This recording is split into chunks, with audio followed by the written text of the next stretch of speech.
Shows tonight. Hey guys, we're up. Yep, that's how we started. Welcome to Babetalk, everyone. This entire week has just been completely unprofessional. We've been fucking up all over the place. But the cool thing is that we actually have a sponsor before we started.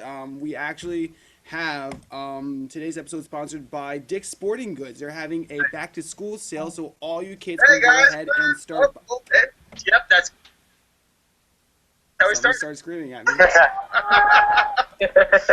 Welcome to Babetalk. Oh, you know what? I hear the echo from the episode. Wow, damn, we're not doing this right at all. Anyway, welcome to Babetalk. Hey, we have Rachael of her collective that's out of. How do you pronounce that town? Because I'm gonna fuck it up and I know I am. What's up, guys? Am I okay? Yep, you're good. Sweet. Okay. Everything's still an echo. This is like a screaming train wreck. I think someone has the I think someone has the YouTube video up right now. Is it me? I hear the echo from the No, I think Rachel. I think you might have the YouTube video up. Hey, we have Rachael. Maybe that's me. Yeah, I don't hear it anymore. Okay. Okay, we're Oh, good. yeah, I need to change it back to studio. What? Welcome to There, okay. Okay. Wait, quick, I was gonna have everyone not do studio tonight, because I think Oh, it's okay. Okay. What's up, Are we everyone? gonna- My name's Ali, and this No, is we're Babe good. Talk. Babe This is Talk, exactly what how it up? happens. Hi. Hey guys, what's going on? Hey, hi. Hey, what's up? Today we have an awesome guest. We have Rachael. Rachael, who are you representing today? Who am I representing today? Or Well, what are you- What am I representing today? I guess it's the Oneonta DIY Music Collective. there we go. I was gonna have you say it because I knew if I were to begin to pronounce it, I would just butcher it completely. So That's okay. I only want to look like an ass like half of the time. If I just look like an ass the entire time we do everything here, it's just gonna be a bad time. So we got a co-host today. We got Melissa. What up? Yeah. Sup. I heard you were about to say nigga. James, what's up? What's up? Craig, what's up? Hi, how you going? How's it going? Doing right. It's going well. It's Awesome. going swimmingly, guys. Sweet. So, this is just what I need today. Same. I start off the show. I mean, it's gonna get better. It's gonna get better, guys. We're gonna get past this. We got this. We got this. We got this. But Work. what we do every week is we start the show by asking everybody how their day was. And this week we'll start with Craig. Since Oh, Craig hasn't boy. been on in a while. Oh, boy's right.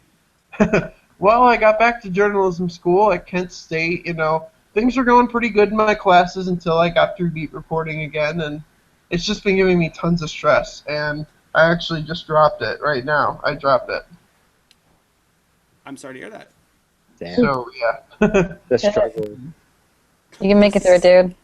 I mean, well, like, what did the class? What made the class stressful? That you had to. Well, with beat reporting, you just got to learn how to cover a beat. And a lot of these subjects aren't, you know, music and underground bands, so it's stuff that most people aren't going to care about.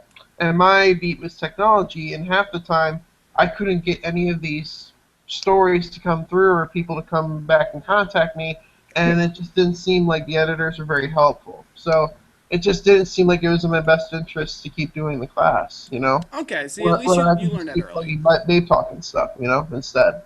Well, do not quit college for the Big Talk kid. I want to say there's a future here, but God help all Plugging of Babe us. Talk, you know. Yeah. Do not put your eggs into this basket. Hey guys, I'm also the That is co-founder. one heck What's of an going on? entrance to the Babe Talk. Yeah, I just got on, and I'm just gonna quit Babe Talk right now. You know, Definitely. that'd be interesting. Wait, so what exactly is beat reporting? You specify on one genre? Is that what I'm? Well, not one genre, but just on one subject. So, like, say my beat was technology. So your beat, you're gonna cover all of the stories that deal with technology, or in this case, at Kent State, it also included the airport and the aviation school. So, Okay. like, all the stories would be there, and you have to find contacts on your own. You gotta find the stories on your own. Everything's on your own. It's you. That's it. You gotta get like 17 stories done, and it's gross. Okay, It's yeah. terrible. So it's like a specific field. Okay. Yeah. Well, I mean, hey, we got the rest of school to be stressed, so let's not be. I wish you the Yeah. best of luck in school. Oh yeah, now that it's done, I'm good. I'm fine. I'm golden. You Oh, know. good. Okay, there we go. Hey, James, Hey. help me. Today is my school's giant club expo thing, and I'm on the e-board for a music industry club, so I basically spent 2 hours introducing people to the club and being a giant dumbass, stumbling over my words a lot, handing out brochures to kids that were there for the anime club. Sweet. You know, just like, You know what? That brought me back because I was just about to make fun of Anime Club before I totally realized that I have this on the wall and that I was Yeah, actually yeah. also a part of my local anime club as well. But so like this is fun. Damn. Man, you are so fired. God damn. So no one else is going to get that, and it sucks. no, they're not, and like they're not gonna it's so understand funny. why you're fired either. I So, think I'm connecting the two though. So All right, but like I was saying, but yeah, it was just awkward trying to hand out music club people stuff to people that weren't music club people, and they were like, "I'm here for League of Legends," and I was just like, I don't think they knew what music was. if it's not just like really intense like harps or like EDM, then I'm doubt they would know what what music was. Was there any reason why the music industry club and the anime club were in the same room? It's all the clubs at the school, and there's like 80 clubs here, Oh, and okay. it's in a giant ballroom. Like Rachel knows what I'm talking about. Yeah, it's in this huge just room, and they all set up booths, and it's, Oh, okay. here's Oh, some so candy. this Check out information- my club. Like, Yeah. Oh, it was one of those. Okay. That That's sounds why I right, was yeah. going for Black Squirrel. Dude, Black Squirrel was so fun. We got so many people to sign up. It was fantastic. That's good. nice. We got at least 100 people wanting shows, but not that many shows, so we have to cut a few people. Yeah, but It's just a bad time. Mhm. I mean, like at least you're trying. At least you're trying to get all the stuff out. So that is very Yeah. good. Like you got to get the shit out. Mhm. Melissa. Okay, well, unlike all these losers that had to go to college, Whoa, whoa, stop! Hold up. What are you doing? I didn't You ask you a fucking graduated. thing. Good job. Good job, Melissa.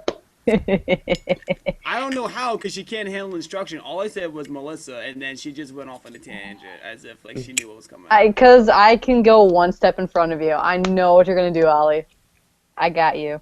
All right, fine, go I on. got you. All right. No, I love you all. You guys aren't losers. I actually kind of wish I was back in college sometimes.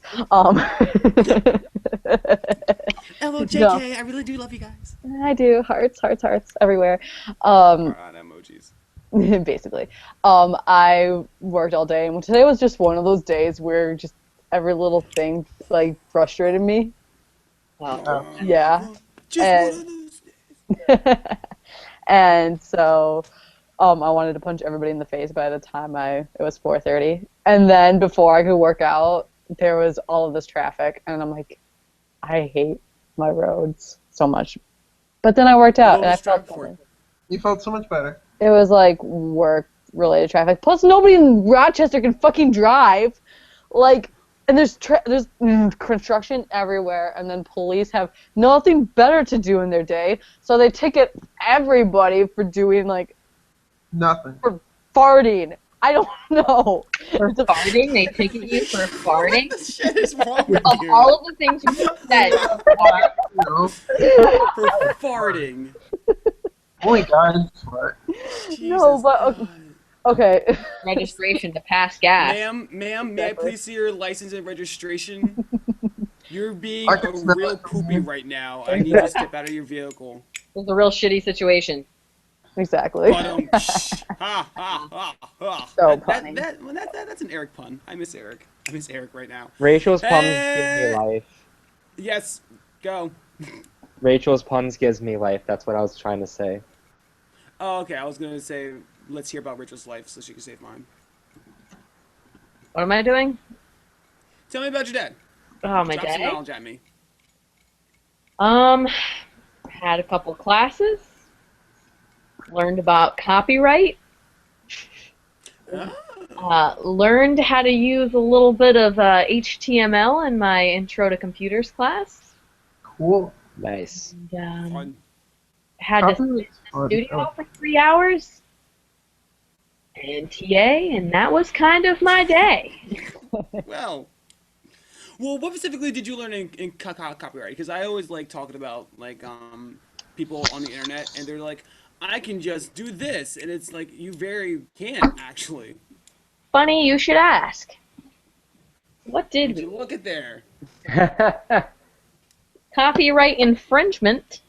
So we learn a lot about like Title 17, which is the what's it, like the United States like code for copyright, and we have to like buy a book that's just that. It's just the laws, and we have to like learn a lot about that type of thing, and like how to prove that something was an infringement, and Mm-hmm. you know what And what constitutes licensing and things. It's a little dry, but Mhm. I'm in law too right now, so I feel. I mean, like, it's dry. But like, and especially in the industry that we're in, we have a lot of kids that just like dance on the line of what can be considered infringement and what actually is and what isn't. And like, Yeah. no one really like people. yeah. Like as if like the pop punk community doesn't have enough legal issues as it is. We have like the underlying. Well, shit, is this actually copywritten? well, that and you have people on like merch exchanges and stuff. Like, I get it, like everyone's just trying to make money, but like you have people like selling like. I saw one that was like pillows, and it was like screen printed like pillows of like. Oh, I love that kid because he curses me out every time I call him out. You know like, who he, I'm couldn't, talking he, about. he couldn't grasp the concept that if he just took an album cover and literally screened it on a pillow, he was like, "This is mine. Here's money," and we're just like, "You can't do that at all." And he was like, Because that's "Shut up." technically copyright. Oh yeah, it would literally just be like you just like ripping album art or just ripping art and just like putting it on like a poster and saying like it's not mine, give me money. Yeah. You can't do that. Well, here's a allowed to do that. Here's a question. Why can't bands make pillows of their album art if they know it sells? But this isn't the artist. This is the No, this is like a random person. yeah. Mhm. Oh, okay. Wait, did we get the question? Wait. He thought it was the artist that was selling the pillows, not just a That, random and like fan. if it's Oh, the no, artist no, that's yeah. selling it, you have to have the copyright owner and like the licensing, like because the band probably doesn't own the copyright. Yeah. Yeah, that is true. Yeah, the label does. Or the artist in themselves the and they give artist. permission for it. Like technically, like what happens there is that if it's just like let's say a Joe Schmo band, they just put like something out. Like let's say my buddies in Pines, they put out their album cover as a print. Their dad did it, but the dad's not going to say anything because it's like, oh, I literally just like gave it to them. So they have technically the copyright permission for it, or whoever manages that band. But like if the dad just got pissy one day, it was just like, yeah, niggas owe me guap. Then he literally does have the jurisdiction in order to do so.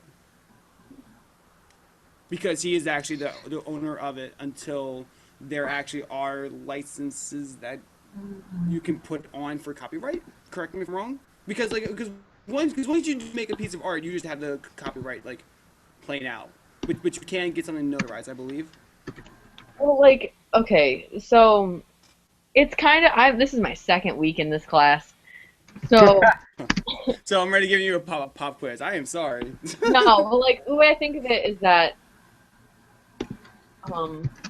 there's a lot of like okay, so when you write a song, as soon as it is in tangible form, it is like copyrighted, so to Yes. speak. Yeah, But exactly. in order to like sue somebody and actually have some sort of stand in court when you want to, you know, like say, oh, there's infringement here, you have to have it through the Copyright Office. Exactly. Yeah. Yeah. So all right. Hey guys, in case you learned stuff, you are. I don't think any of our viewers expected like to get a hit with a copyright lesson today. Boom. No, Oh, and like I can see that like this one kid's gonna be in a band. He's gonna be like, oh, I know this now, but I'm not gonna listen to it. And then he's gonna get hit with like a copyright law infringement and be like, damn it, If I just stayed ignorant and listened to that one episode of Babetalk, I would have gone through it. I had no idea. Now it's karma out to get me. So yeah, so that's everybody's day. That's cool. Let's get into just some random. Oh wait, no. Did you guys prepare for the Disney question? Yes. No. Yes. I did. All right. Well, fine. Melissa did. Melissa, for 20 points, give me the question. Okay. Same theme as last week. Gonna go with an extremely goofy movie because you can't go wrong there. Who broke the fourth wall in the extremely goofy movie? Bye. Let's go. Boom, bitch. All right.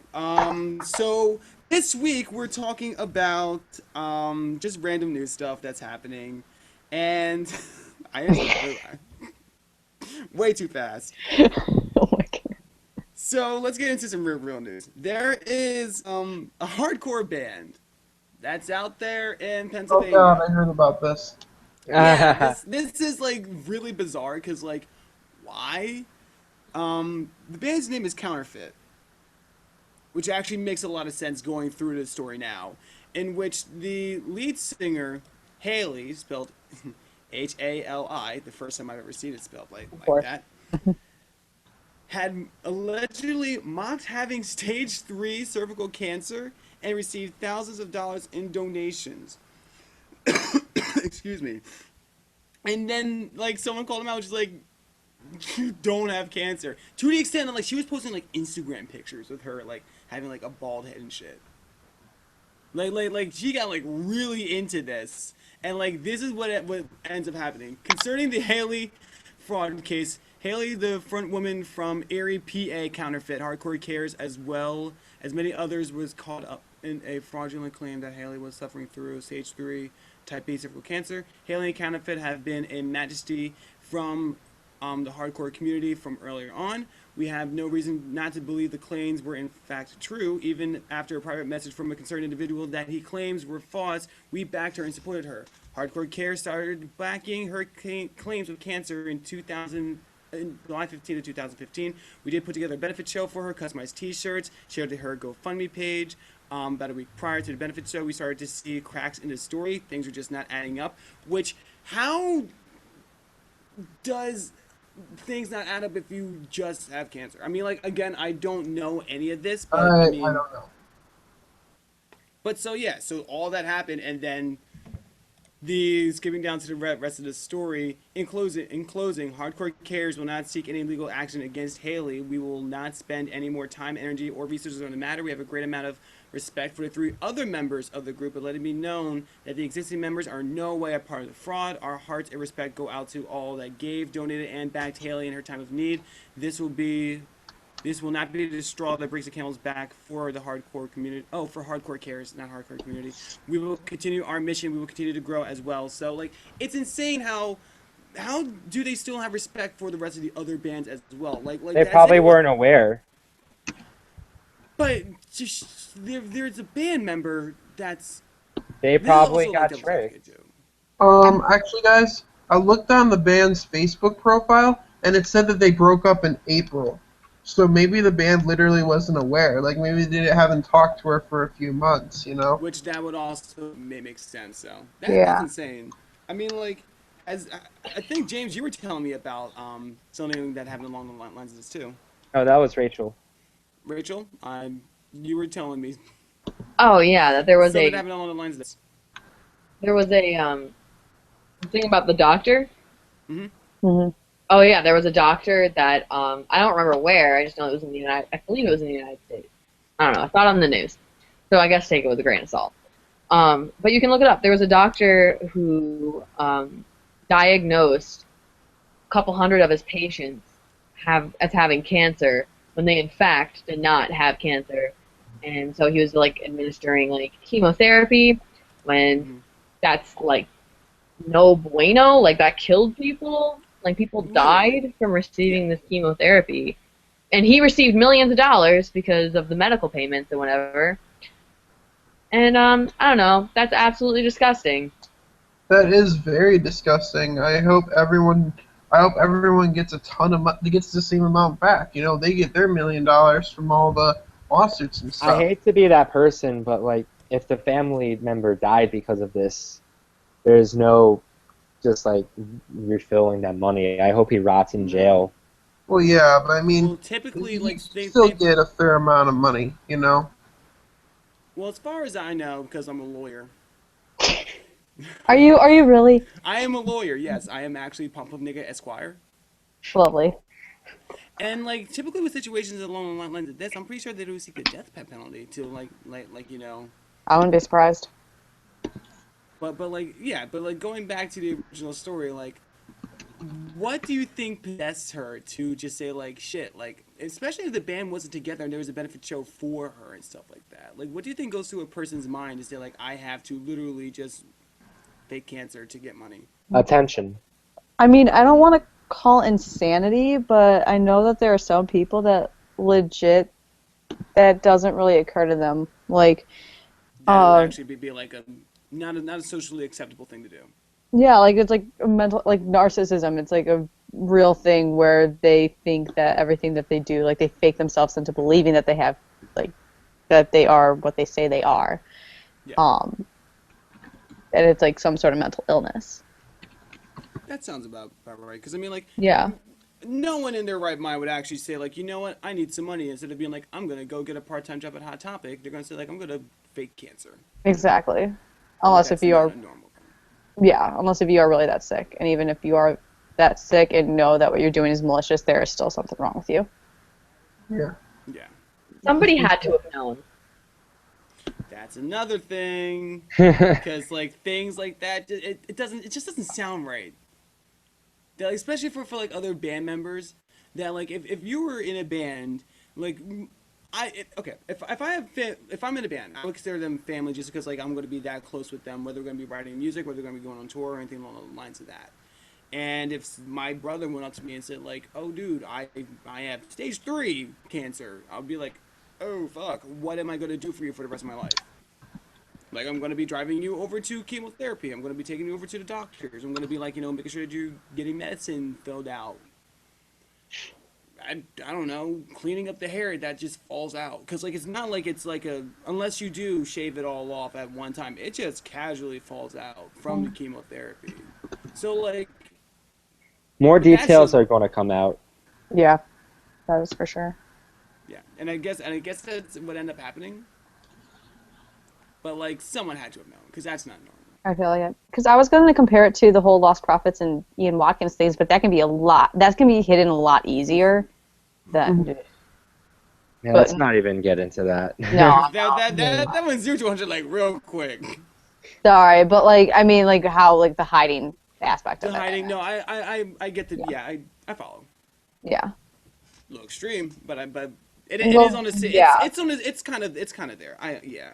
Yeah. But all right. So that's a shitty thing. You guys want to know it's not a shitty thing? What? Who wants to take a guess? Who wants to take a guess? Actually, Rachel, you were telling me about this. So how about you start to describe our next story? Oh, about Speedy Ortiz? Yes. Go. Okay, from my understanding, Speedy Ortiz has been working on setting up a hotline for when people go to their shows. You can, if you ever feel uncomfortable or like unsafe at one of their shows, you can call this hotline and it'll contact security and they'll try to get the situation taken care of as soon as possible for all concert goers. Now, I think that's the world's most amazing thing. I'm surprised no one did it sooner. Same. Yeah, honestly. It's kind of been instituted, but it's been more like on a Live Nation level. It hasn't been on a lower level in which it would be more accessible and more practical than like, you know, being at like a Kenny Chesney concert. Yeah. It's just like, especially with everything going on that happened this year, I think it's about time that we're finally starting to do something to change. Like, something like this could be huge, and if bigger bands start doing it, like, for example, if there's a scene kid at a Pierce the Veil show that's like really young and he or she feels threatened, like if Pierce the Veil does it, it could send a really good message to people that might not be as socially aware about this type of thing. Mm-hmm. It's the back it's like the building blocks to something good. Yeah, it is. It could also be the foundation of a brainstorm of a bunch of different avenues to go down in regards to confronting and fighting this huge issue. Well, one thing I'm thinking of though is that if you're at a concert, if you're at a show, like, how can you call this hotline if there's like a lot of music going? Like, how can You they? can text it. The thing is, you text Yeah, it. it's a Oh, you text service. text it. Sorry. That Yeah. makes sense. Okay. Yeah, that sounds much better too. I was actually having this question. Yeah, I was like, wait a second. What? No, it's a hotline you can text, which makes it a lot easier. Yeah. I don't know who in the band. I think their manager is probably going to be handling it. Which that makes sense. I'm excited to see this. Like, I hope it grows. I hope it grows to bigger bands because this could be something. Like, it would be huge Okay. if Pierce the Veil and All Time Low did it. It would be That'd huge be- if Oh. anyone were to do it. And like the crazy thing is that like anybody could do this. Like all you have to do is just like pick up a burner phone and then just put the number out. Be like, this is your like safe haven number to text. Like kids are gonna like go on Instagram to be like, what are they wearing? And like so if they were to go on Instagram and be like, here's the daily number. Use Twitter. Use a burner phone number and then just work with security or just work with anyone that's at a house show. Anything along the lines of that. And if this concept does begin to spread, I think it honestly will start to change how predators in scene act in public. Yeah. Like, because now they're going to be like,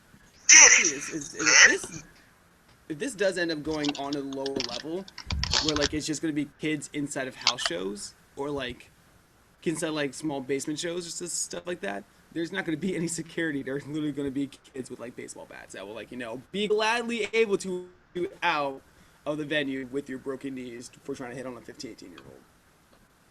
Yeah. It'll change how people approach being in creeps in general, and also will start to become a actual service of, hey, let's start to have kids feel safe again. Yeah. Mm-hmm. Because like I can't ever say that I knew what it was like to ever feel uneasy at a show. But there's Like, a lot of people who have. Yeah. Definitely. Like I rarely am able to say that I'm privileged to not feel this way. But like honestly, I know that something like this is huge. But like I could not imagine like how gratifying or like relieving it could be to certain kids in the scene. Exactly. No, I'm the same exact way.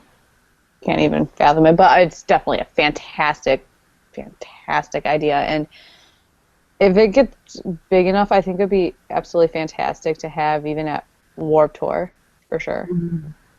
But I'm not, yeah, That or is like true. other festivals too. But I mean, because of everything that's been like focused, like that's been going on lately. Yeah, it needs to stop. My biggest question is: has there really been a problem with it in your scenes?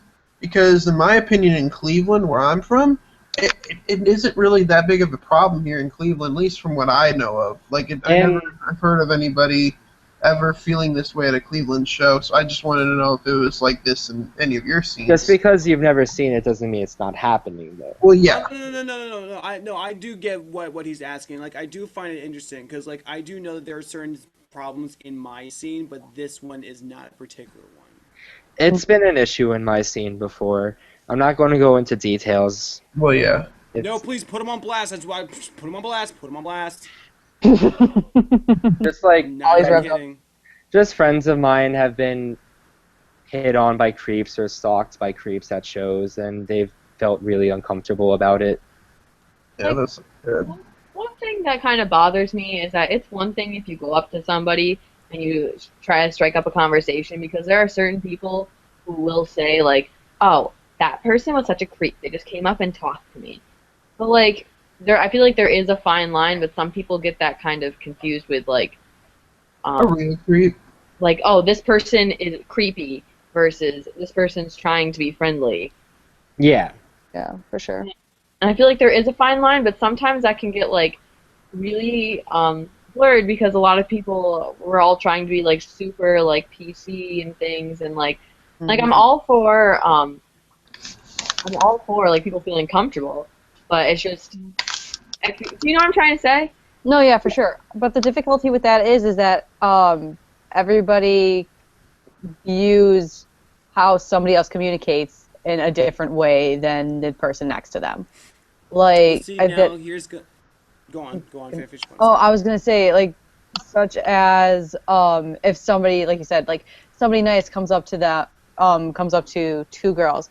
One girl could completely could see the nonverbal cues as, oh, his intentions are being creepy, whereas the other person that's next to them, they don't have the perception to read those nonverbal cues. Mhm. If that makes sense. That makes, yeah. It doesn't excuse anything, but it's just No. perspective. I Now, don't know. here's the devil's advocate. How are we to handle texts that do come in? You Because just now, because now we are saying that, do we automatically eject? Do we automatically like start to police? Like, hey, dude, stand over there for the rest of the show. I mean, I think they should definitely check it out, see what the situation is, listen to the person that it's all about, you have to talk to the person that sent the text, oversee the situation, see what's going on, and take it from there. Right. Yeah. Like, And if they don't see a threat, then they don't see a threat. But if they do, intervene. assess before you react, definitely. Yeah. I got your reaction right here, nigga. What's up? So that's a great thing. Like, it's just an amazing thing. That, that we finally have some technologies being put to use. That's great. Instead of like fucking Tinder. Just swipe and you can just anything. It's just like, no, it's actually use text messages and put out people in danger. So I guys. tried Tinder and I've matched people and none of them ever get back to me, so I just find it pointless. Oh, I dude, still haven't had one match, and it's really sad. Same. Give me Same. one. No, sorry, no. I got porn bots and that's it. What? Like honestly, whatever. Those are funny. Like, I got so desperate on Tinder, I was just like, you know what? Maybe they do want to just have the verification of my account. Because I mean, I look intimidating. I'm black. Certain people say that black people can be Maybe they just really want your social security number that bad. Maybe. Hey Love man, to- she wants to. She probably, you know what? She probably wants to fix my credit to make sure that I'm going to be a good husband for her. Maybe. Maybe.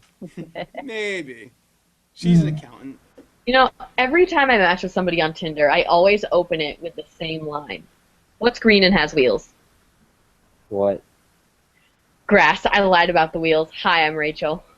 Hey. Aw. Wait, what was that there? About the wheels? Because, grass?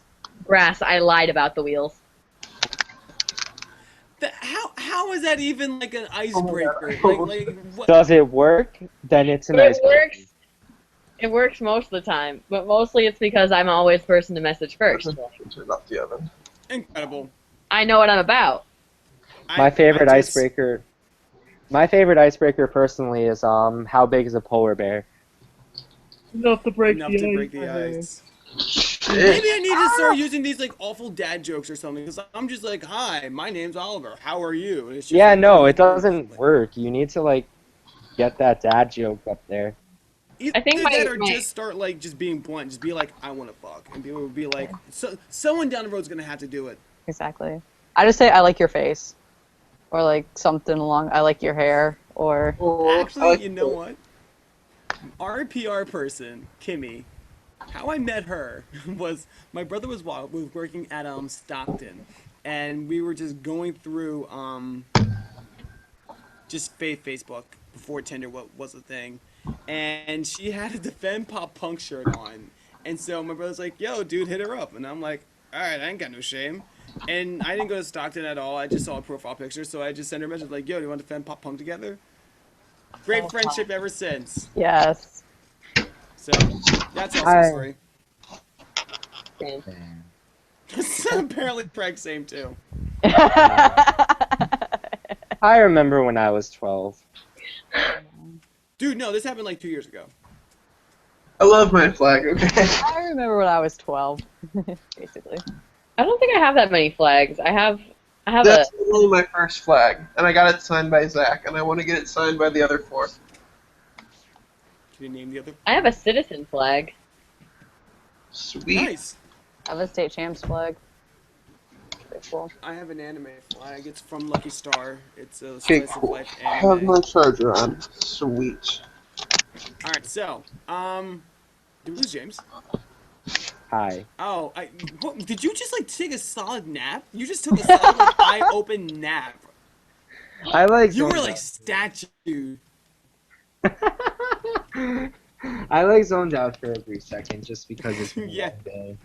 Amazing. All right, guys. Well, we can either who be relevant? Who be relevant? What time is it? That'd take too long. All right, guys. We have time for one more subject. Then we're gonna get into the interview with. It's actually a really important subject. Apple just had a launch today. They announced all kinds of new iPhones. They launched a new iPad. Did you see this thing? It's like this huge iPad. It's got all Craig. kinds of cool resolution. Craig. Craig, they announced that like 2 weeks ago. The Apple keynote was a cool 2 weeks and a half ago. Oh. Well, they said that it was today though. They literally had like an Apple launch event today. Well, it's news to me. I didn't know. No, they definitely had the keynote 2 weeks ago. Like, What? That was news to me. Like it was on like the Facebook like update. shut up, Yeah. guys! Damn, Sorry. man, stop. Uh, Man. Sorry, hipster Ollie. I was actually going to do a story on that before I dropped the class. So Everyone else wants to talk about it. I am more than willing to talk I about just today's figured that we keynote. should at least bring it up because, if anyone's an Apple user in the room and has the money to afford this new stuff, it's only $800 for the littlest package. Only. Yeah. Well, but like those packages, the Apple the iPad Pro. The iPad Pro looks like insanely beautiful. Yeah, it's gonna be Like the sick. prac- The iPad Pro, oh man. But like Okay, the only but, practical like- use that you could. When is Apple going to become their own cellular carrier? That's what I want to know. Should we really give Apple once that they much team power? up with Google. The iPhone. They were talking about it. I think it's going to be in a few years. Didn't like It'll be Windows help launch like that? Like their new iPad and their new Windows iPhone. actually, you know what they have now, because Windows is also a software system, which this honestly makes sense. Yeah. With the iPad Pro, you are going to have standalone Apple Pro apps, and they finally started to develop applications for the iPad series or for Apple. Windows is finally just like, okay, well, we will put Windows onto Apple products and we will make them look great. Like the Word, PowerPoint, and several other things are not going to be the same thing that are going to be on this iPad.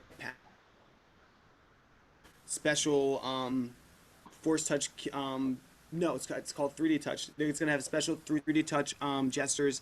The outlines that are going to be used with Apple Pencil are going to be in different. And a whole slew of other things, like Adobe now has a new line of software that's specifically developed for the App Store and for the rest of Apple's software. So like there are a bunch of different people that are just like oh shit, if we write software, we might want to get along with innovative things like the new Apple iPad Pro, which is like two what are they called? iPad Airs, two iPad Airs. And they're about as thin as them as well, and I believe that they also run at desktop class speeds. So like it's gonna be a huge thing. So if there were to be anyone to jump on, it would literally be Microsoft, who's one of the biggest powerhouses. So, but there's no practical use for like any of us to really use it unless we were like music engineers or like actual like architects or doctors. It's not like a we're to shitheads iPad. Like, why did you guys talk about the Apple Watch at all? I don't know how. I did. I mean, in my I own mean, head. the cool thing about the Apple launch is they played music from the new Tesseract album at the launch. I don't know Interact is so good. They're a really cool gent band. Sure. They're going on tour with the Contortionist, and I really want to go. Ooh, that's a good band. When's the tour heading out? It's a major market tour. It's No, I see. heading. Oh, it's like fall. Yeah. But I thought that was really cool that they're giving exposure to not exactly the punk scene, but at least a scene that isn't like mainstream at all. Exactly. That makes sense. Mm-hmm. It was actually very cool. Is to be like, and that's happening a lot. Like if you guys with football coming up, I remember several instances last year in which I was watching Sunday Night Football and Thursday Night Football, in which I've heard a "We Are the In Crowd" song, a "Newfound Glory" song, State Champ song was in the soundtrack for Crazy Taxi, the mobile game. So it's there. People started to really go back to the old roots of like. The Tony Hawk soundtrack is pretty lit. It has State Champs and 4 Year Strong. True, it is V-lit. Yes. It has the Sheds. Tourism coming to Cleveland. Tony Hawk has always been punk, pop punk though. Absolutely. Oh yeah. I mean, I think they might have like one or two hip hop songs, but like they typically try to stay within its skate culture, and skate culture kind of thrived in like California pop punk era. Yeah, exactly. So and like a little bit of like hardcore punk here too. So like yeah. Basically the best genre ever, in my personal opinion. True. That's just my little opinion. Little opinion. Now, which one was your guys' favorite soundtrack to any skating game? Because I was gonna say Tony Hawk game, but I really didn't play Tony Hawk games, and I have my own personal favorite. But I'm out of this conversation because I don't play video games. My mom never like really let me play video games when I was a kid, so. Burnout 3 wasn't a skating game, but it has the greatest video game of all time. I do love how I asked the group, hey guys, what's your favorite Tony Hawk soundtrack? I can't play video games. Didn't play video games. There's a driving game. Greg, what's your favorite color? 2. Okay, my favorite video game soundtrack is probably the Beatles Rock Band. Yeah, go for that. I think it's a pretty solid. I mean, Like Disney skating game. Did anyone ever have that Disney skating game for the PS1? I think I might. That's Somewhere Down in Fullerton by Alistair on it. It had so much good stuff. It was so fun. I also had some ska in there too. I remember that. It was Disney some real big fish, and it had real big fish in there. Yeah, it was actually like a pretty skating game. Yeah. It was pretty good. Well, no, sorry, I wouldn't say ridiculously good. It was fun. It was a fun skating game. Because like, who doesn't want to pull off the 900 as like Buzz Lightyear? What was the evil guy? You tell me no when you. Zerg. Zerg, that's what I thought. Okay, because I think I played as him in like at my friend's house at this like skating like video game, that Disney one you're talking about. Yeah. That was actually very. I don't know why, but that's the one thing that like stuck in my mind. Because it's like Emperor Zurg, he's all big and shit, and I think like one of his special moves, like he just jumped off the board and started like shooting in a circle, and then just like jump back on the board. Because these games were like absolutely like realistic. But so I'm glad we got nostalgic for a little bit.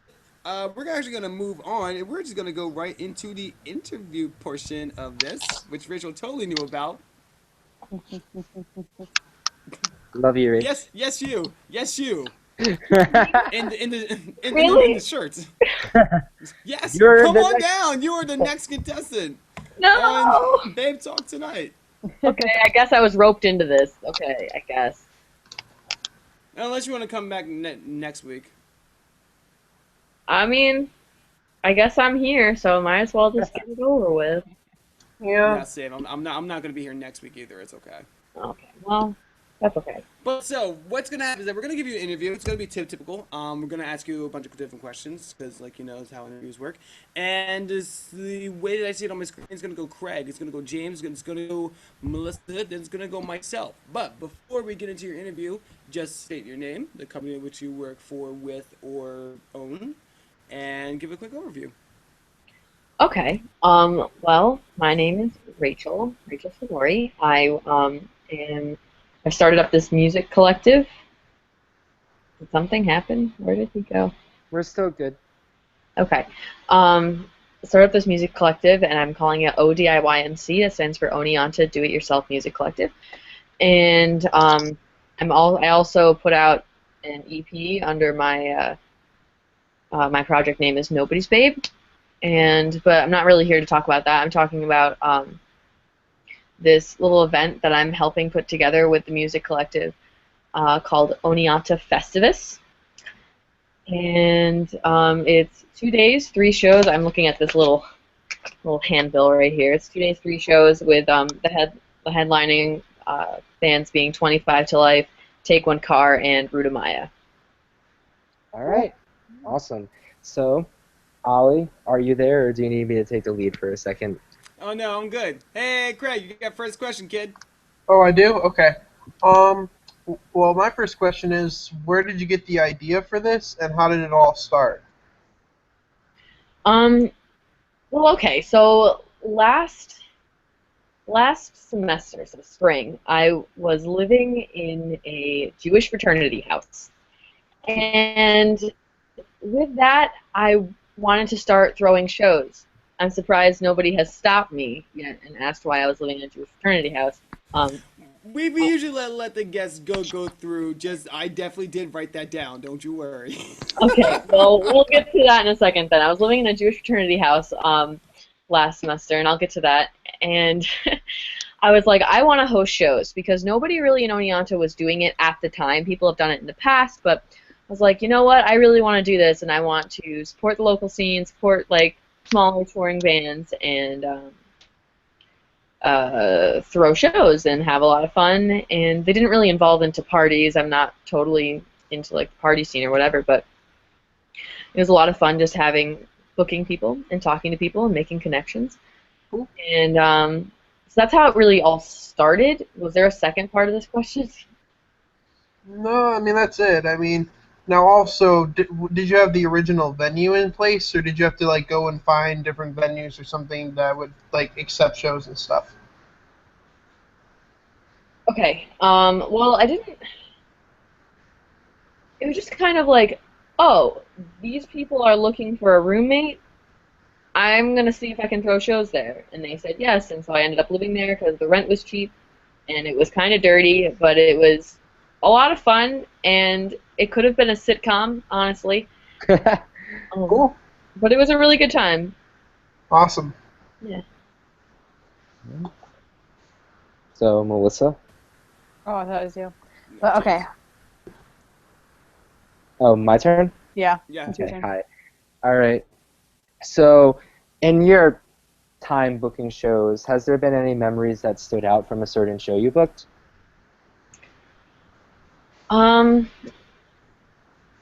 Yes. Okay, so normally if you book all local bands, you'll have a lot of people come out. Well, I didn't totally know how many people were going to come out for this cover show that I booked. And one memory, before every show, I'd worry about 2 things. One, oh my God, the cops are going to come. The cops are going to come. I'm going to get arrested. And I am going to get arrested. I'm going to have to call my mom for shame. That was one thing. And another thing was, are people actually going to come? Do people actually want this? Do people actually want this? Turns out they do. With this big cover show, the one we were talking about where I was the vocalist for a Rage Against the Machine cover band, it was so packed I had to stand on the stairs. And it was just imagine like a normal-sized basement and it just being full of people like screaming Blink-182 lyrics. Like back at like a singer. And that was a really, really good moment, I feel like. Or one time, Soda Bomb and Mumbler played my house, and I remember the person who was working doors for me had to leave, so I had to stay and work doors until the next person got there. And I just remember hearing people downstairs, like you can just hear a bunch of people like just jamming out to Soda Bomb, and it's moments like that when I can like feel just the positive energy that really make me like love doing that. It really stands out to me. That's awesome. Yeah. Okay, so going off of James's question, you said that if you book a bunch of local bands, that there's going to be a huge audience and a huge draw to that. Have you noticed within the within, I guess, the subgroups of either scenes or genres or cover bands versus DIY, if one has more draw than another? And how do you balance that out when you're booking shows? Well, normally when people are going on like tours, it's normally like two bands. Normally that I've seen. So I try to get at least. It depends on the popularity of the band that's the local band that you're booking. Because if you're booking a band that's like just kind of starting up, like yeah, their friends will show up, but like if people don't really know the touring bands, then people aren't going to be as inclined to come and spend money on their merch and like really support them. So you kind of have to just know your scene and know like what's going on and who you should book with who. And I try to book things so that like more startup bands can kind of like get that exposure for opening for like, you know, a bigger local act, so to speak. And that's kind of how I pair things. I like it. Awesome. All right, so I know a few promoters, and I do know that some of them have a hard time with X, Y, and Z and stuff like that. But then at the end of the day, they will look back and go like, what have been one of the struggles that you have seen from promoting shows? And do you usually go through that like moment, or like what's also been like the peak? Like moment being like, wow, this was all worth it. Yeah. When I lived in the fraternity house, I was the only one from my house. So there was 4 people in there, including myself. So there was 4 of us, and I was the only one who wanted to have my shows, basically, because everyone else was like, I don't want to be a part of this. I don't want anything to do with this. So the place was called Churchill's, and Churchill's was kind of like the Rachael show, like putting everything on. And I would just get so worried that like something was going to happen, like, oh my goodness, all of my XLR cables happened to break at the same time. What am I going to do? Like, just worrying about, long live Churchill, worrying about simple things going wrong, or, like, oh, I booked 5 local bands, but none of them brought a bass amp, or like, something like that. But just the moments. I remember there was this one time when this kid came up to me. His name's Frank. He came up to me and he was like, listen, there have been multiple people who've come up to me and told me at different shows that these shows really make going to school in Oneonta worth it. And, no, not it was a different Frank.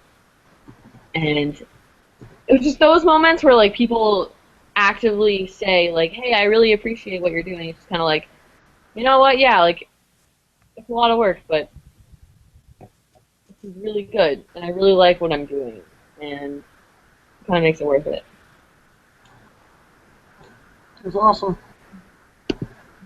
Okay. And then going off on that, have there been any times where shows have been, I don't know, like, because, you know, with success and everything, how long did it take for you to get that kind of success with your music collective? Did it start at show 1 or like show 7, or where did you see people really start showing up to these shows? Okay, so I first started it last semester, so I started this really in January. So I've noticed that there's been more interest now in people throwing shows, and people are starting, you know, like Sarah and Jess, and I think that there's a third person that are doing like Not Yours apparel. There's like things like that going on all over like the scene, and I wanted to just have a place where everyone can go and everyone can be like, this is what I'm doing, this is what I'm doing, this is what I'm doing. I need somebody to record a project. I'm looking to record a project, like that kind of thing with the music collective. But with Churchill's, they kind of saw success from the first show, pretty much. There were some like rocky points of like trying to figure out what works and what doesn't work, but I actually started writing an article that's going to be published with Table 3 Media. Yeah. that is going to be like all about how I tried to like revive the scene here in Oneonta because there used to be a lot of house shows, and then there wasn't for a little while, and then I tried to revive it, and it worked, and there's a lot of people here now that really want to do what I'm doing, and I'm trying to share that with the music. That's awesome that it was successful for show one and stuff. That's really awesome. Yeah. Doesn't always work that way. Yeah. So, I want to talk about Festivus for a little bit. What made you had the idea that you wanted to do this giant festival when, like, what went into making everything happen? Okay. Basically, I was like, I want to start a music collective. How can I start this off with a bang? And that's how I came up. I was like, I've got it. I've heard of these people in, like, Ohio or something like that doing a DIY festival. Maybe I can do that. Maybe, but not just me. Like, me with, like, a team of people. Maybe we can really do this. And so I came up with the idea, and then I've kind of, like, tried to get in, like, a team of people to really help me out with this. And now Festivus is coming to life, and Take One Car is playing my basement, which is kind of cool and unreal. But kind of how I came up with it, and I just went along. I went on my Facebook, and I was like, "Hey, I'm looking to book a DIY festival. Who wants to play?" 75 comments later, I like narrowed it down to like different genres and things like that, and I booked 2 of the 3 shows. The first night of the shows is at a place called Cop Frat. That's the name of their house, and they're not like affiliated with this music collective, which is fine. They wanted to be on their own thing, and but they still are part of Festivus, and we're all supporting each other and our shows, and bracelets and things like that. So collaboration, For sure. yeah. Awesome. Yeah. And then to follow up on that question, are you done, James? Yes, I'm good. Okay, cool. Just wanted to make sure. Yo, James, you good? Sorry. Well, what were some of the criteria that you went about to narrow down the bands that are playing now on Festivus? Okay, so I took a list of like who is in Oneonta, and I was like, okay, what bands at least kind of match up? And then day 2, so there's like a day show on September 19th, is all kind of like jam band and like that kind of feel, so to speak. And then night 2 was kind of like the Emo. alternative, I guess. I was like, who? Because okay, there are certain bands that like go on tour together, and you're like, they don't sound anything alike, but their fan base is basically the same. Mm-hmm. It was kind of like that. Like, who would be a fan of this music that's also, Yeah. Which that keeps a very like steady ear to the ground for you on your end. Like you have to like soak in a lot of music and know a lot about your scene. Yeah, I mean, I try to go to open mics here in town every now and again just to see like who is out there and like what people are doing and what people are interested in, and I see who is recording and being promoted through like music industry club and different clubs on campus, and I try to like book a variety of things. Like I loved this one show. It was the jam band that's it was like an ensemble from the school, and they were called Boketo. I booked Boketo with the Oneonta Hip Hop Collective because one of the members that was in the jam band is also in the collective. And so it kind of like meshed, and they had like to like transition from the hip hop collective to jam band. They had like a freestyle jam going on and kind of like transition. It was really cool actually, and there was a ton of people. That's really fucking cool. Yeah, it was like it's stuff like that. Like you don't know what people are gonna like and what people like really think of like certain types of music until you just kind of like put them together. Mm-hmm. That makes sense. So, here's my question and what I wanted to know, because like it seems as if like you really are like passionate about your scene and like wanting to revive it and wanting to see something that you were reminisce of. What actually had gotten you off your ass to start going to shows and start to what brought you into your scene? What brought me into my scene? Um, I guess okay. So I grew up in northern New York, like way like up north, middle of nowhere, basically New York, and there was nothing. Like the idea of going to a house show was something that was just in movies. Like parties were in movies for me, and like if I went to a show, it was like, oh, this like dad rock band is playing at this bar. Like that was the closest thing to a show that I really came to, living up way upstate.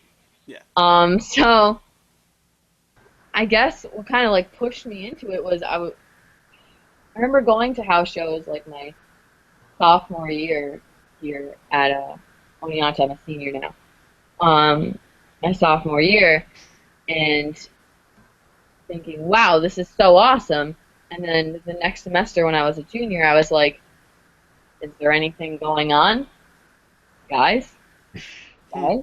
And then I was like, well, if nobody's going to do it, like, I got to be the one to do it, kind of a thing. And that's kind of why I started Churchill's in the first place. That's insane.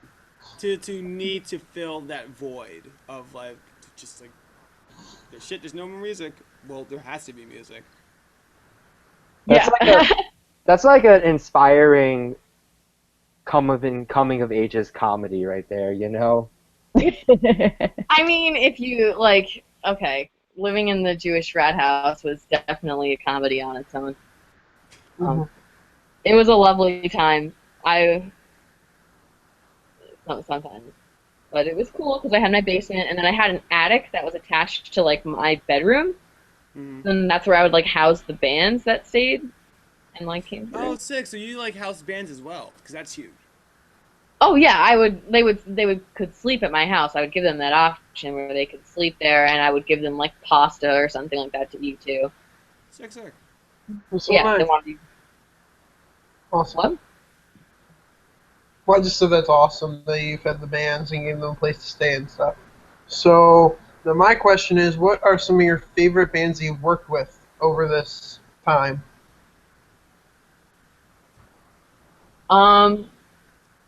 Specifically, specifically remembering Nice Shot Kid Mm-hmm. from Oh shit. Okay. Homies. Long Island. They were pretty cool. They came through my house on St. Patrick's Day. That was a fun time. That was the only show that has ever gotten shut down. I vaguely remember this show. I was shit-faced there. Everyone I was vaguely gonna say. remembers, except for me, because if I have to deal with like neighbors or cops or something, I have to be completely sober for all that, which is very, very important.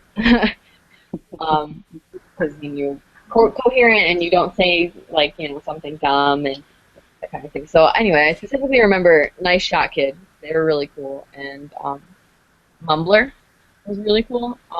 They're from Philly. I recommend checking out their album, Full of Snakes. That's awesome. Yeah, if any of y'all are interested. But those are the two that like really like stayed over at my house though. Okay, that's awesome. Yeah, like Now, before we go over to James, Ollie, could you actually turn up your volume on your mic a little bit? Because whenever you talk, I can barely hear you. It's weird. I don't know if anyone else is feeling it. I was just pretty good. I'm not doing it. So, Sure. Yes, I can. hi. Wait. All right. So, what's the biggest Sorry. lesson that you've learned? What's the biggest lesson that you've learned while booking shows? biggest lesson that I've learned.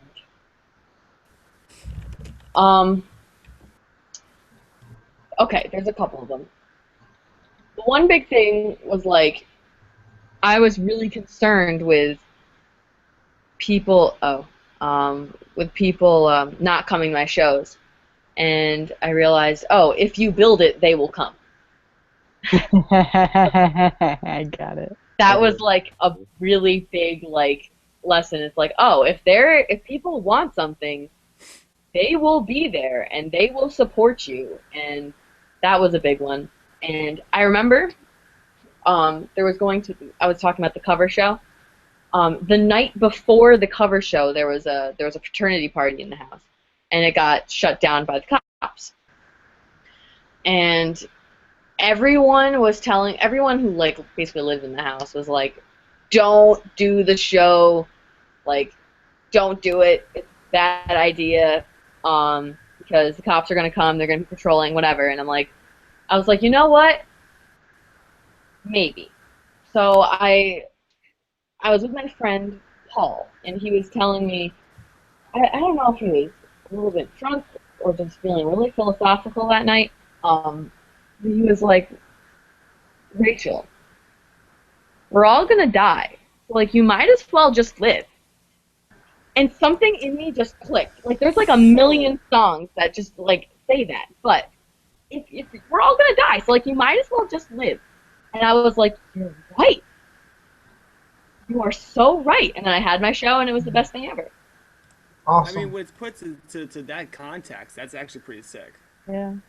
Yeah. And so that's the way I've just kind of been like having my shows. It's like, well, I'm not going to be 80 years old and regretting that one time my show got busted by the cops. Like, I'm not going to regret that. Absolutely. Yeah. That sounds awesome. I mean, like, and you are taking it by the horns as well, which is really cool. I mean, I don't, like, it's weird when people, like, say things like that. Or, like, oh, you're really doing a lot. It's like, I don't know, I'm just doing things. You're just doing your thing. That's all you're doing, you know. Yeah. I'm just doing what I want to do, and people really like it, and that makes me happy. Yay. Happiness all around. Alright, so, Lisa, you got your question? Yeah. Well, I had one question, but now I have another question. Getting on this philosophical, inspiring topic, and kind of, aura, that's not the correct word, but what motivates you each day in and day out is, I mean, obviously, like, the music and the building of the scene, but don't laugh at me, Ollie. Stop laughing at me. I'm trying to be sentimental because I love music, and I think, I do want to know, though, like, what motivates you? Because that's, yeah. I know it can get tough sometimes. I guess what motivates me, well, there's a couple things. One of them is just people coming up to me and just being like, you're doing a really cool thing, and then me just being like, whoa, like, people really appreciate this, and like having bands. I remember Nice Shot Kid and Legend of You gave me like t-shirts, and I was like, okay, cool, like, just, I don't know, stuff like that where it's like, thank you for having us, kind of a thing. That kind of like motivates me. So just little like words of encouragement kind of a thing. Mm-hmm. And also, and people, I've had friends who've almost criticized me for this, but like making the connections with people and just knowing that, like, if you're doing something and people like what you're doing, people are going to want to talk to you, and people are going to want to be involved with what you're doing. And making those connections can, like, really help your career in the long run. Exactly. And this whole business is about who you know. Oh, it really is. it so is. And I've had friends who've been like, well, it shouldn't be about the contacts. Like, no, that's not the only thing, but, like, it's a big deal. Mm-hmm. So is that why you... Oh, go ahead. I mean, not to knock them, but I mean, like, do you know the mentality as to how these people think? Because, like, how else are you going to be able to develop connections without connections? Am I putting like two and two together correctly? No. Yeah. I know what you're trying to say. But I don't know. Like, for me, it's just like, oh, this is a huge deal. Like, if I want to go on tour, like, this means I will have friends from different parts of potentially parts of the United States, you know? Mhm.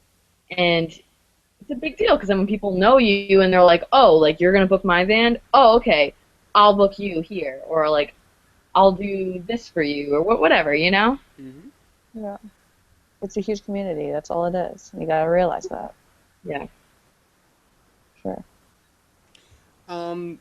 Now, where do you see your collective going in a few? Because like again, like you're pretty much starting off in like the infancy of this. Like, where are you seeing yourself? Let's say like even a year from now. Well, a year from now, I will have graduated. Hopefully. I I would like basically what I'm trying to do this semester is have my friends who are, you know, 1, 2 years, well, I guess they're sophomores and juniors, uh, book shows at my house and run the shows at my house. So this way they can learn like, oh, okay, so when I want to have my house shows, this is how to do it. And like when I'm looking for an apartment to rent or a house to rent, this is what I should look for, and like this is what would be important with that and that kind of thing. So I'm hoping to like start something that's more than just, you know, this year and more than just me. I want it to be like involved with all these sort of people, and I want it to be like this one place where we can support local music and support Oneonta alumni, support, you know, their friends, that kind of thing. So you're seeing this as like a you want to pass this down eventually and to keep it rolling. Yeah, I want to pass it down. I want it to keep going. It's And, awesome. and and I know it seems pretty self-explanatory, but like I would love to see like where it comes from your actual mind. Like, what what's the exact importance of having something like this passed down? What's the point? Yeah, like what's the importance of having a music collective around an area? Well, it's really important for people to actually have a place where they can feel supported and understood and have make friends and make those connections and talk to alumni, and they could talk about things like it doesn't have to just be music. It can be like, oh, my internship, and oh, like uh, this kind of thing, or oh, I know this person used to have house shows, and maybe they would know who's having them now, and like I would love to go back to my school and as an alumni and have a show, that kind of thing. Like it's important to me to see something maybe bigger than me come out of it. Mhm. It's Nice. awesome. All right. Now, going on with that, you hope for a good future and everything. When you pass it down and everything, I don't know if you know who to give it to yet, but do you have any possible ideas, like with possible friends in the scene or anything like that? Um, yeah, I do have like people who I think would be good, like admins and sort of thing. But I don't want to be the only admin for this kind of a thing. Yeah. Like I want to be like 4 or 5 people or something like that, and Mhm. maybe James being one of them. But don't tell him. He already has his hands full with the Defend Pop Punk group. Yeah. But I think my friend was.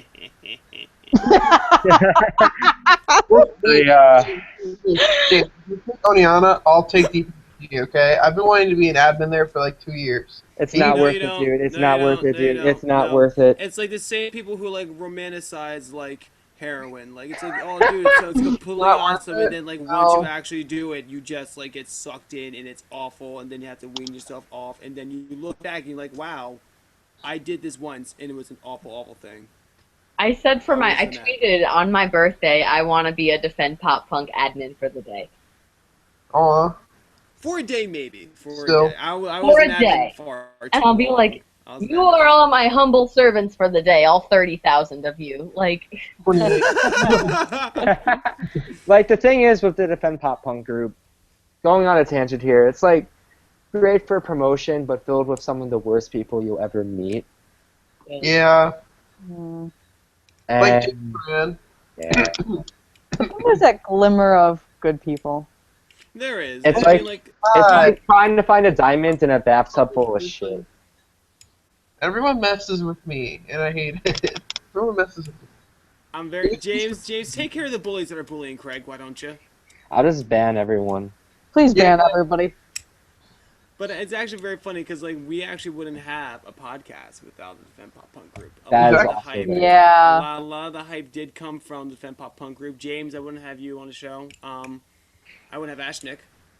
And then I wouldn't be able to have the episode today with Rachel to be able to talk about her collective if it wasn't for the fine kids over at the Defend Pop Punk group. Can't say that without Define fine.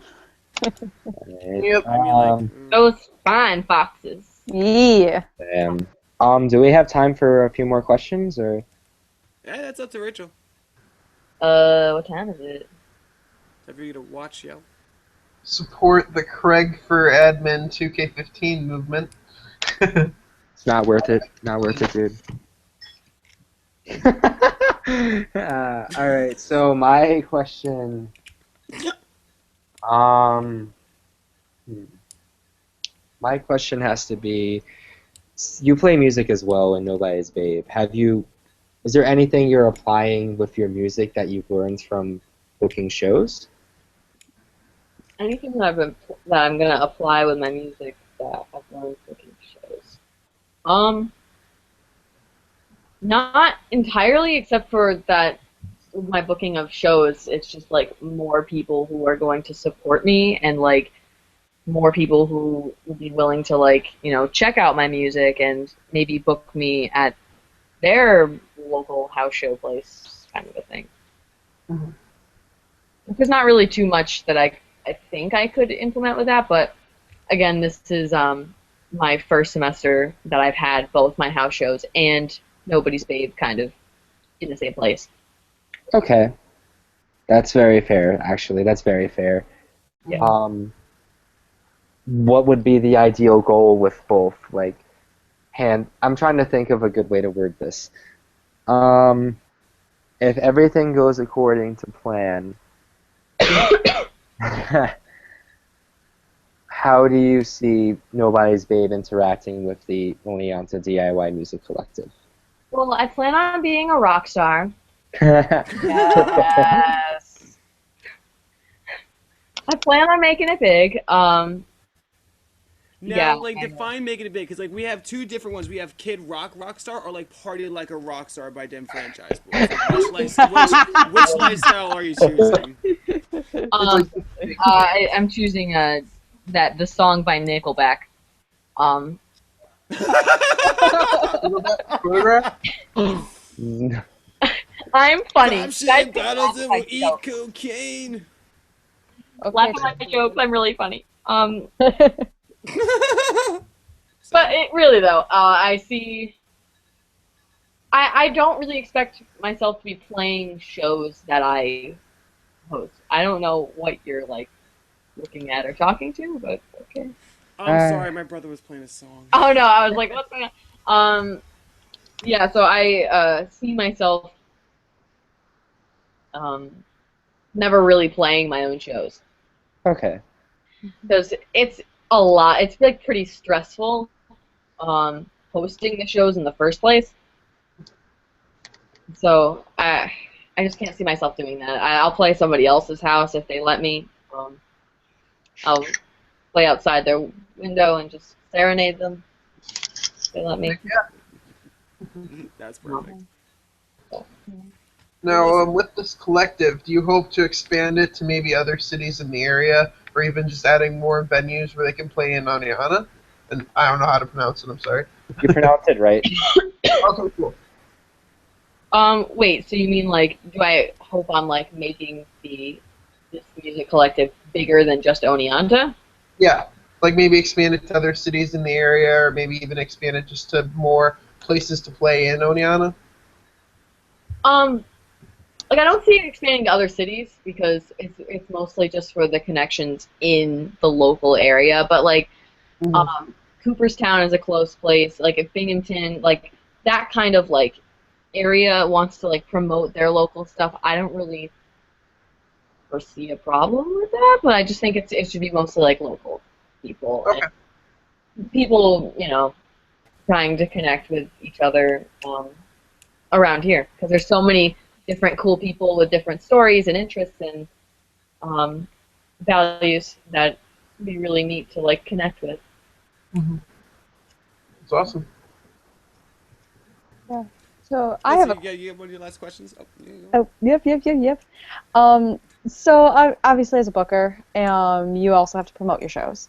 And I was wondering, what routes do you go about getting the word out? What are your favorite marketing tactics that you use? Facebook. Facebook? Just True. Facebook all over the place. Facebook. Mm-hmm. Like, that's the biggest place to market because everyone has a Facebook. Mm-hmm. Everyone has a Facebook. Everyone checks their Facebook. Everyone sees what other people are doing on their Facebook, where people are going, what's the cool thing to be doing this weekend, you know? Are there any parties going on? Like, oh, there's a show? Sick. Like, that's kind of like the really big one. But I've tried like doing like flyers and things. I'll do it for Festivus because Festivus is a bigger show, but Facebook is huge.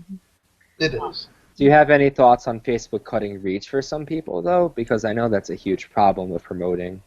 Facebook cutting what? Facebook tends to cut bands or other pages' reach when they promote stuff. I know our site has experienced it, my band has experienced it, and for that, a lot of people think that Facebook isn't the greatest site to promote on. Well, I mean, you can still get an invite notification, though, can't you? no. It's like when you invite what people to shows. you know? Facebook also, they're trying to at least limit the amount of people you can invite to shows. That's the other thing I've seen. Ooh, that's I don't know if you've run into that.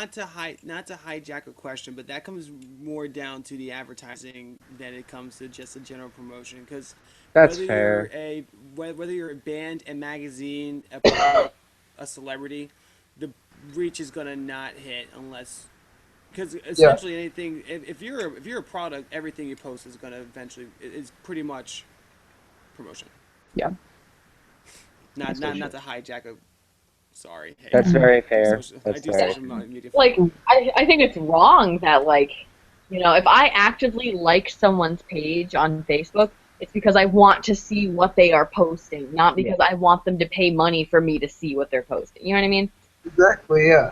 If that's where that question was, like, kind of going. Yeah, for sure. yeah. You know what? Yeah, I think we're looking for more of the opinion of it than like the analytical of it. Yeah, so, like, that's my opinion. Yeah, you're right. Yeah, sorry. So, last question. We'll drop this and not drop it. I'll drop this question and we'll play Tiddlywinks or something. What do you have as far as advice goes for having to have someone just pick up and run with this? Because it's not really an easy thing that you have done, and like other people might see this as a really intimidating thing. What do you have to say to those kids that are having second thoughts about getting involved in the music scene? As far as, like, throwing shows? Throwing shows, picking up an instrument, because like you now are on both ends of the spectrum, playing shows and booking them. So for any kid that wants to get involved in any aspect, what do you have to say to them? That's heavy. Sorry. You could have warned me with that one. It kind of goes back to the whole, like, well, we're all gonna die, so you might as well just live. Exactly. You know, like, we're all, like, it's gonna happen eventually, so, like, you might as well just, like, do what you want to do and, like, not worry about what other people think and, like, not, like, oh, like, I suck at a guitar, I can't write my songs now. Like, no, like, just do it. One of the biggest analogies, or best analogies, excuse me, that my old guitar teacher, Sean, told me was, Rachel, like, even if your song sucked now, this was years ago, even if your song sucked now, it's like you're drilling for oil. You have to get through all of this mud and rocks and crap underneath the soil before you can get to something good. Exactly. And I like that analogy. Yeah, it'll take a while for you to get there. But, like, eventually when you strike oil and when you get something good going, it'll be awesome. But you just have to be really persistent and know what you want and keep your eyes on what you want. See, For and you sure. know, it'd be like, oh, you gotta warn me. Nah, that's perfect. Right off the cusp. That's actually really great advice. Slow I really clap it do out. like, yeah, Yeah, just like slow clap it clap. out. Give like a Slow clap. standing ovation, guys. What's going on? Sorry. But that's really awesome, and I really do like that analogy as well as like just keep digging for oil. Eventually, you will have something come out. So, hey, yo, Rachel, how's it going? That was actually very good. Thank you for coming on the show. Thank you for giving us this great interview. Is there Yeah. any parting words that you have from everybody at home? Is there like a secret show that's gonna be popping up? You have Man Overboard coming through or something like that? Um, Nothing really planned yet because I need to see if shows are even gonna work here. Because if cops come, then like I can't keep booking more shows because I can't keep getting noise violations. Fuck the police. Yeah, but like come see Take One Car in my basement. It'll be ill and it'll be lit. Um, Be lit. and I mean I kind of like that last question was kind of like a good like ending piece. Like have any Well, all like right. I mean, hey, we can do a hard stop here. All right. Good night. No, I'm joking. No, but no, seriously, no. I do thank you for coming on the show, and it's great to pick a mind of a kid that's literally just wanting to just do music for their scene because it just needs to exist out of your own necessity and for necessity for music's sake. You are doing a great thing for your scene, and I guess you have my stamp of approval. There you go. So hey, thank you for doing the thing. thanks for all the support. Hey, no problem. So yeah, guys, we're getting closer and closer to our hiatus of Babe Talk. We're gonna be going on a few-week hiatus. James, how many more groups do we have until? We have 3 more episodes until we're off.